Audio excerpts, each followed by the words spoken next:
Human trafficking is a global problem, and it is one of the most shameful problems in the whole world where survivors and victims are robbed of their dignity. Traffickers deceive women, men, and children and force them into exploitative situations every day. Global Inspiration is proud and honored to have special guests this week. They are the active and passionate members of a club from Waunakee High School, the Teens Against Human Trafficking. So today, we will be discussing human trafficking and how can the community support this advocacy. This is Jeanette Jordy at Global Inspiration, where you need to be seen, need to be heard, and be an inspiration to the world. I would like to remind the viewers to click on the subscribe button as well as the bell button so you get a notification every time a video is released.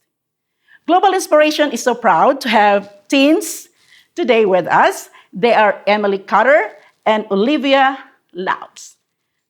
Welcome to the show, ladies. Thank you. Thank you. So you've joined the club that started a few months ago. Before you joined the club, what was your perception of the word human trafficking? Well, before it was something like you thought about never happened here. It's not something that happens locally. It's a travesty that happens, but like we're safe in this community. I was sort of naive about the entire thing. And like I had basic knowledge like forced labor and sex trafficking, but I didn't realize there were so many different types. And that even like all different genders and all different types of trafficking specifically for each gender. Okay. How about you, Olivia? Sort of the same thing as Emily. Like I knew like a little bit about it, but I'm like that mostly happens like in dark alleys or like behind the curtain per se, and mostly like in other towns or states, but not. I wouldn't have thought like even Madison could have had so many people being trafficked. Yeah, exactly. And I salute you guys. You're a member of this club that are into human trafficking, because just to be open with you and share with you, I know about human trafficking and be active about it when I was 45 years old. And you're teens. You know, you have a long time to do this. Now that you are a member of this club in Waunakee High School, what is now your knowledgeable perception of the word human trafficking? I'd say it's the unlawful exploitation of humans for purposes like forced labor or forced prostitution by the use of fraud, force, and coercion. Oh, okay. How about you, Olivia? Yeah, so it's really like toned in, like it's like this is actually happening now and here, and it's like I couldn't even imagine, like I've seen like horror shows, it's like organ harvesting, but that like actually happens, and I would have never thought it would have gotten that bad. Instead of doing some other things, you decided to be a member of this club. What prodded you guys to be active and passionate in that club? Once you find out like how many people this actually happens to, and then eventually they think that it's part of their normal life, it just really like hits hard on your heart, and you want to do something to prevent it. And it's like always since a young age, stranger danger, but you don't know what that danger is until now. And I always just wanted to like know more. Yeah. And you will know more. Yes. You will know more. A lot of facts and data and information keeps on coming monthly, yearly. How about you? So I was in Miss Schaefer's advanced health class, and then of course sophomore year I took the required health and wellness, and in both classes she talked about it, and I could see just how passionate she was for this. And like as I continued learning more and like learning what these victims have to go through and like how disgustingly horrible this is, I was like, this isn't fair. Why haven't we talked about this more? Why is this the first time someone's mentioned this to me in this sophomore class? Yeah. Like this is something that everyone should know, especially as a teen when you're in the prime age. Correct. To be a victim. Yeah, and I agree that we, the teens, should know about this. talk about this and not be embarrassed about it. You guys, not only girls, but also boys, because they're victims too, and also kids. Who created this group? I'd say like Miss Schaefer. Yeah. Like it was really Yeah. Miss Schaefer that got this going. Like her passion for teaching, for educating, for advocating for people, and she was so passionate about the fact there are people out there that need help and that aren't getting that help. And she like reached out to us and was like, "Hey, I've got this idea," and we were like, we put our hand back out and we were like, "Yeah, let's do this." Now that you know more about human trafficking, what are the types of human trafficking? Because when I started talking about trafficking, I know about sexual and labor and organ trafficking. Now, I'm not sure if that is still the same or are there more? There's a very long list of all types of human trafficking. The main ones are sex trafficking, organ harvesting, and then forced labor. And then there are like some that like always follow up, like Mail order brides, Yeah, the mail- domestic servitude. For the first time during your presentation, I heard about camel jockeying. I've never heard about that before.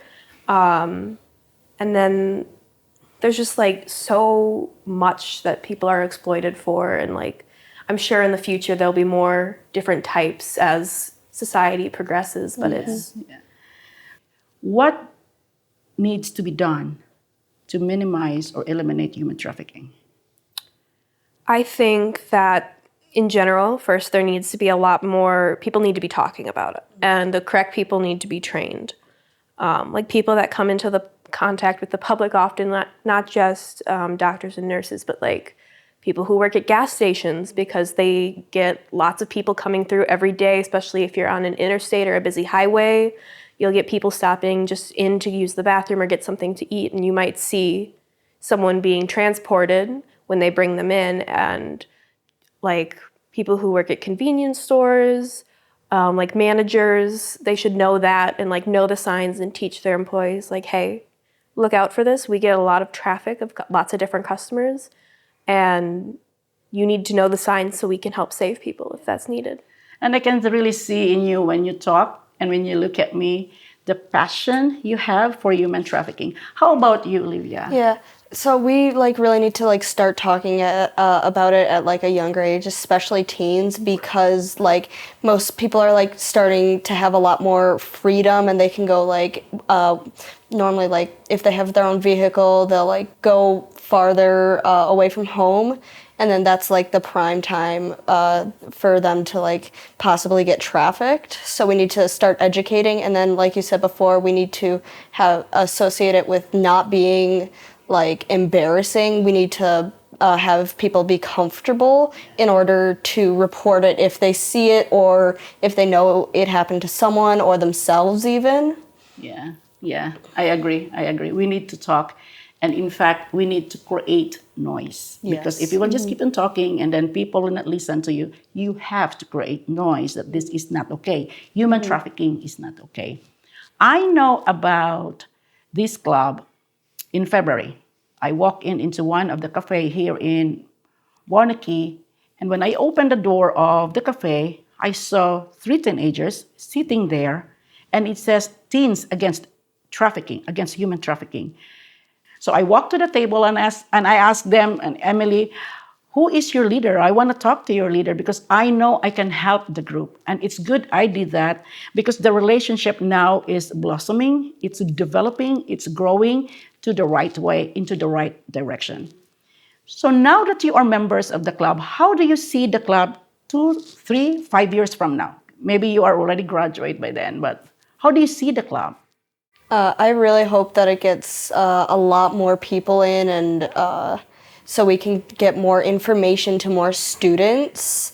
And like in like 5 years, when I graduate, I hope that it's like in really good hands with people who are actually really passionate about stopping this terrible act of human trafficking. I thank you guys for saying yes to this interview, and you are so passionate and you are so inspired to say something about human trafficking. So, what can you give or can you share with our viewers? I would say never be ashamed of what you've gone through, because that is a part of you and it'll always make you stronger. Yeah. And you should never be embarrassed to come out and tell your story, because your story is just as important as everyone else's.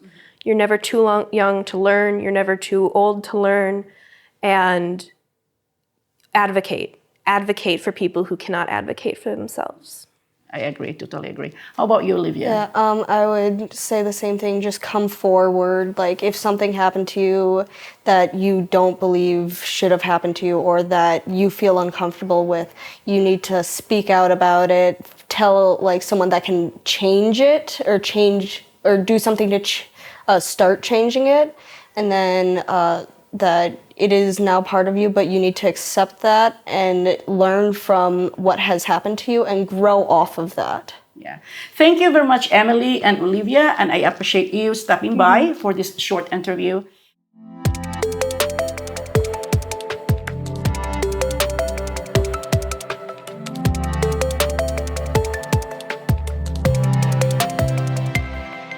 And now, this club will not be possible without someone, passion, and inspiration. Let's welcome to the show Mrs. Alison Schaefer, who is an educator, a motivator, an anti-human trafficking advocate, and a mental wellness advocate. Alison, welcome to the show. Hello, Jeanette, and thank you so much for having me here today. I'm very, very excited. So I interviewed the recruits, or I would say the advocates in your club. Why did you create, or what prompted you to create the club? About 3 years ago, I added human trafficking to my curriculum. And I had seen that there was an uptick in human trafficking, actually 4 years ago. And as I talked to my students, there's certain students that you connect with that you think, you know what, they are really passionate. And I think they'd really be interested in being part of this club and raising awareness and being an advocate. So there are kids that I reached out to and I said, hey, do you want to be part of this club? We need to make a change. We need to make a difference. Yeah. And I salute you for creating the club, because I understand not all high school students have club, human trafficking club. Maybe college, maybe college. But I was active in human trafficking when I'm only 45 or 50 years old. And I am still learning. I am still learning right now. My last question to you, Mrs. Schaefer, is what are the thoughts or inspirational message, or you want the teens to know about human trafficking? What I like to say is always, always educate yourself, especially about something new that's coming into this world, or something as such an atrocity like this. Educate yourself, raise your awareness about it, because the power of one person is better than none. Kind of like your global inspiration, we are all one, and having that one person just reach out. One thing I'd like to emphasize, though, is also raise more awareness about the signs. Yes. What are the signs of someone being trafficked? And reach out after you educate yourself, then it's a domino effect, and you reach out and share with people. Ooh. So share. I thank you, Mrs. Schaefer, to Emily, and to Olivia, and to the Waunakee High School community for this job, for this fantastic job. This is Jeanette Jordy at Global Inspiration, where you need to be seen, need to be heard, and be an inspiration to the world.